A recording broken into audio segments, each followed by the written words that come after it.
गीता का जो प्रथम मंत्र है और जो आखिरी मंत्र है, यदि आप उसको देख लें तो उन्हीं के बीच में संपूर्ण गीता का सार है। तो यदि हम गीता का पहला मंत्र देखें तो धृतराष्ट्र संजय से पूछते हैं, धर्म क्षेत्रे कुरुक्षेत्रे समवेता युयुत्सवः माम का पांडवाश्चैव किम कुर्वत संजय। इसके अर्थ में मैं अभी नहीं जाऊंगा, परंतु यह था पहला गीता का श्लोक।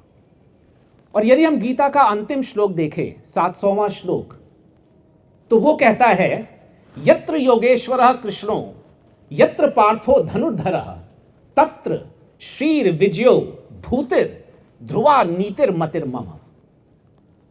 और यदि हम प्रथम श्लोक के प्रथम शब्द को देखें तो वो है धर्म, और अंतिम श्लोक के अंतिम शब्द को देखें तो वो है मम। धर्म मम, मम धर्म, मेरा धर्म क्या है, यही गीता का सार है। पूरी गीता इसी पे लिखी हुई है कि मेरा धर्म क्या है। और इसलिए आज थोड़ा संक्षिप्त में मैं इसी बात का विश्लेषण करूंगा कि जब हम बोलते हैं मेरा, तो ये मैं कौन है, मैं हूं कौन, हमारा वास्तविक अस्तित्व क्या है, हमारा वास्तविक स्वरूप क्या है। ये जो स्व है, इसको पहचानना परम आवश्यक है। और इसके लिए एक चीज हमें और समझनी पड़ेगी कि जब भी हम स्व की बात करते हैं, जब भी हम मैं की बात करते हैं, तो हम उसको या तो अपने नाम से जोड़ लेते हैं कि भाई मेरा नाम हिमांशु है, यही मेरा परिचय है, या हम उसे पद के साथ जोड़ देते हैं कि ये भाई निदेशक हैं IIM इंदौर के, ये उनका परिचय है, ये उनका स्व है। कभी कभी हम अपने स्व को अपनी जाति में, अपने पंथ में, या अपने परिवार के किसी नाम में ढूंढने का प्रयास करते हैं। वो सब किसी ना किसी तरह की पहचान हो सकती है हमारी, लेकिन वो हमारा स्व नहीं है। हमें यदि अपने स्व को समझना है तो हमें थोड़ा आत्मचिंतन करना होगा, हमें मंथन करना होगा कि आखिर स्व से मतलब क्या है। क्या वो ये शरीर है?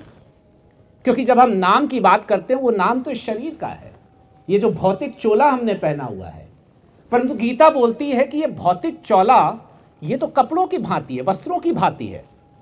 जिस तरह से जब वस्त्र पुरातन हो जाते हैं तो हम वस्त्रों को बदल देते हैं, उसी तरह से जब ये शरीर पुरातन हो जाता है, जब ये शरीर वृद्ध हो जाता है, तो इस शरीर के अंदर जो आत्मा है वो इस शरीर को त्याग देती है, जिस तरह से हम वस्त्रों का त्याग करते हैं। तो सबसे पहले तो हमें यह समझना चाहिए कि हमारा जो वास्तविक स्व है वो हमारी आत्मा है। और जब हम इस शाश्वत सत्य को समझ जाएंगे तो जो इस भौतिक शरीर के साथ हमारा अत्यधिक प्रेम हो जाता है, अत्यधिक मोह हो जाता है, और उस मोह से हमारे अंदर जो भय आने लगता है मृत्यु का, वो दूर हो जाएगा। क्यों? क्योंकि आत्मा को कोई कुछ नहीं कर सकता। आत्मा शाश्वत है, आत्मा अमर है। नैनम छिंदन्ति शस्त्राणि नैनम दहति पावकः न चैनम क्लेदयन्ति आपो न शोष्यति मारुतः।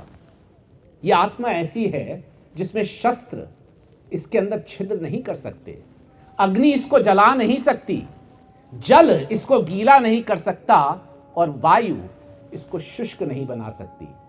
तो जब हम ये चिंतन करते हैं कि हमारी आत्मा का, हमारे स्व का ये वास्तविक स्वरूप है, तब हमको बोध होता है कि हम वास्तव में उस परमेश्वर से भी जुड़े हुए हैं।